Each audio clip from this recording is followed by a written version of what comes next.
Bienvenue sur Africa 24 dans cette nouvelle édition du 12-15. Voici les titres de l'actualité.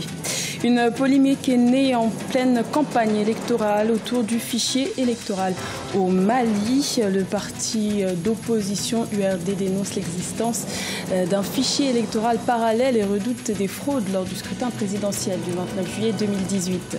Valorisation énergétique des déchets en Éthiopie. Le site de décharge de Koché à Addis Abeba va devenir la première centrale énergétique en Afrique à transformer les déchets en électricité. Une initiative pour révolutionner les pratiques de gestion des déchets dans le pays. Et fermeture en série de plusieurs télévisions privées au Niger. Le gouvernement a sommé plusieurs organes de presse de fermer leurs portes pour non-paiement d'impôts suite à une campagne nationale de recouvrement fiscaux. Le Mali est à J-6 de son élection présidentielle du 29 juillet et à moins d'une semaine du scrutin. Le fichier électoral est au cœur d'une polémique. L'Union pour la République et la démocratie, le principal parti d'opposition, dénonce l'existence d'un fichier électoral parallèle et parle de tentatives de fraude de la part du pouvoir en place, des allégations réfutées par l'exécutif. Reportage de notre correspondant Mokhtar Bari. À moins d'une semaine de l'élection présidentielle, l'opposition malienne dénonce des tentatives de fraude dans le processus. Selon le directoire des campagnes du candidat Soumaïla Cissé, il y aurait deux fichiers électoraux différents et le nombre d'électeurs fictifs s'élèverait à plus de 1,2 million. Le candidat Soumaïla Cissé a affirmé que le fichier électoral mis en ligne le 4 juillet par les autorités était totalement différent du fichier audité le 27 avril.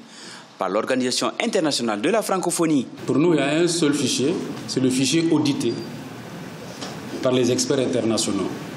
Alors si un autre fichier est mis en ligne, qui est distinct du fichier audité, il est évident qu'il y a un sérieux problème.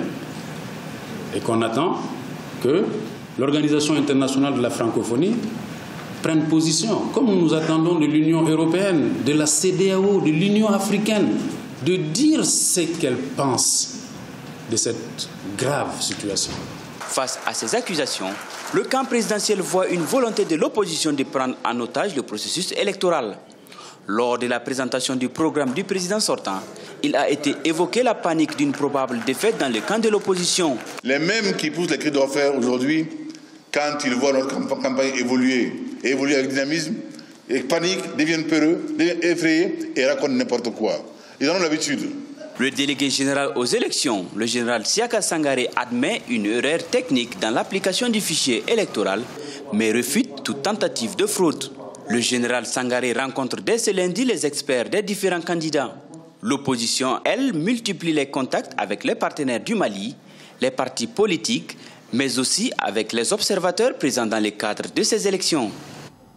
Également dans l'actualité, Abdoulaye Hissène, le principal cadre militaire du Front populaire pour la renaissance de la Centrafrique, doit être jugé par contumace ce lundi 23 juillet à Bangui dans le cadre de la deuxième semaine de la session criminelle organisée par la justice centrafricaine.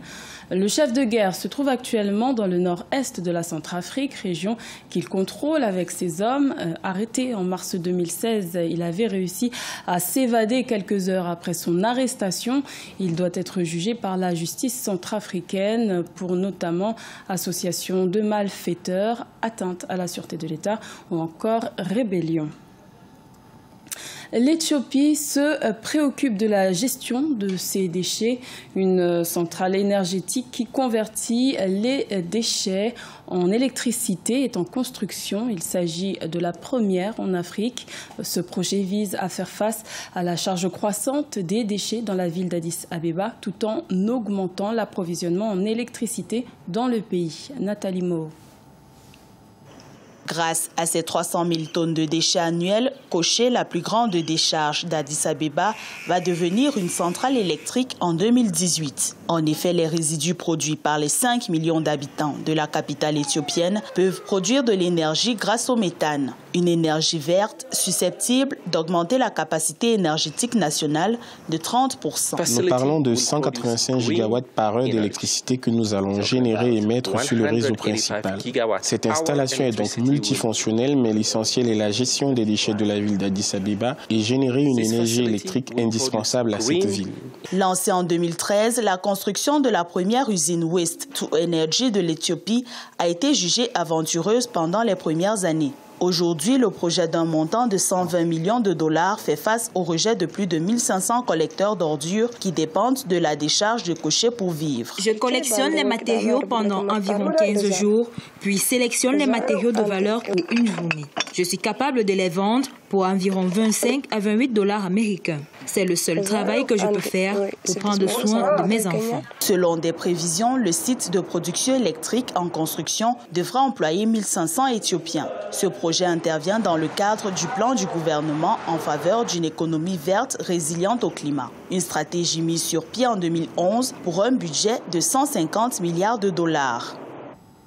Au Niger, le gouvernement a lancé une campagne nationale de recouvrement des impôts depuis plusieurs mois. Une opération qui a entraîné la fermeture de plusieurs télévisions privées pour non-paiement d'impôts. Certaines associations des organes de presse dénoncent une restriction de la liberté de la presse. Reportage de notre correspondant Sadou Alizé Mokhtar. Série de fermetures des organes de presse privés au Niger. Au moins 4 groupes de radio et télévision ont été fermés par les services des impôts. Si certains ont récemment commencé à émettre après des heures de suspension, d'autres après 72 heures n'ont toujours pas repris leur programme.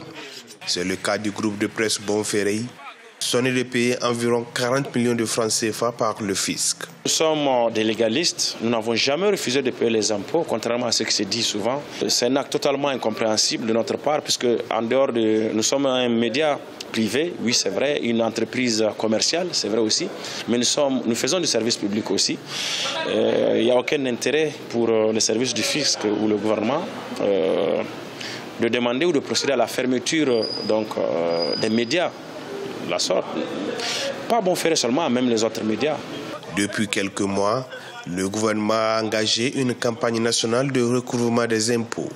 En février 2018, les services des impôts ont procédé à des vérifications des impôts et taxes pour les exercices clos de 2014 à 2017 dans les différents médias. L'Association des organes de presse du Niger s'est inquiétée de la situation et a demandé l'arrêt des pressions fiscales sur les médias. C'est de bonne guerre de savoir que cette opération ne vise pas à museler les organes de presse pour d'autres raisons. Si c'est les impôts, nous sommes d'accord que chaque entreprise de presse, chaque entreprise doit payer les impôts. Mais toujours est-elle dit que les entreprises de presse ont une certaine particularité, ce sont des entreprises qui font du service public. Et ceux qui font du service public dans un contexte économique difficile, où la publicité n'est pas régulée, où le fonds d'aide à la presse n'est pas régulièrement attribué, où le pays économiquement est dans une situation difficile, voyez-vous. Au Niger, c'est une dizaine de télévisions et une vingtaine de radios privées qui émettent dans le pays. Pour rappel, depuis février 2018, plusieurs chaînes de radio, télévision et des journaux privés du Niger avaient observé une journée de protestation contre cette opération de contrôle fiscal qui, selon eux, vise à les étouffer. En Côte d'Ivoire, la commune de Adjamé, au nord d'Abidjan, accueille depuis le 21 juillet la 2e édition du tournoi de football d'Abras. Cette compétition réunit une vingtaine d'équipes et permet la détection et la promotion de jeunes talents.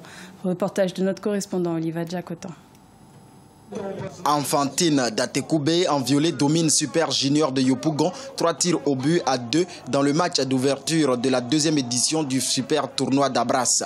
Les deux équipes se séparent dans le temps réglementaire sur un score de 1-1 après avoir proposé un beau jeu aux milliers de spectateurs présents. Mais l'équipe enfantine Datekoubé, championne en titre, empoche les 3 points de la victoire grâce au tir au but. Après une victoire, c'est forcément qu'on soit satisfait.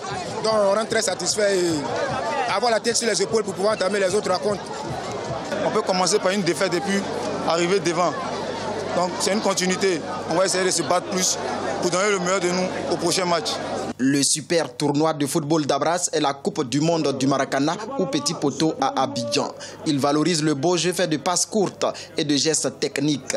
51 matchs sont prévus du 21 juillet au 25 août 2018 devant au moins 1000 spectateurs. C'est une vitrine pour nos jeunes frères, nos jeunes footballeurs qui n'arrivent pas à s'exposer médiatiquement.